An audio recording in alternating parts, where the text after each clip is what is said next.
the Yamaha signing of Jeremy Martin for the first 3 rounds of the Pro Motocross Series. Well, let's say the experiment doesn't seem to be working the way they probably hoped.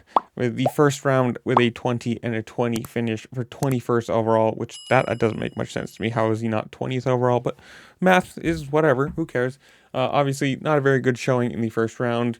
You can probably chalk up to the fact that he hasn't raced in 2 years and gets dropped right back into, the 250 class, which is pretty competitive at this point.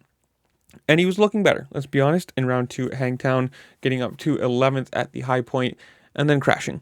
And sadly, didn't finish that moto, didn't even start Moto 2. So, of his 3 round contract, he's gone 21st overall, didn't finish, didn't start, and well, now we're going round 3 towards Lakewood, Thunder Valley, Colorado. And we do have a quote from him saying, "Everything was trending in a much better direction at Hangtown until my crash just halfway into Moto 1.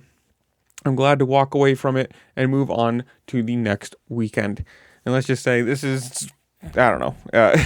Obviously, there was the news when this came out that it was a 3 round contract. And then there was the rumor that, well, maybe it's going to be a whole season thing. And let's be honest, this does not look like a good signing at all. To be honest, there are plenty of people they probably could have signed and have finished 2020, in a moto overall. It's just, to me, this doesn't make sense. I mean, he hasn't raced in a few years.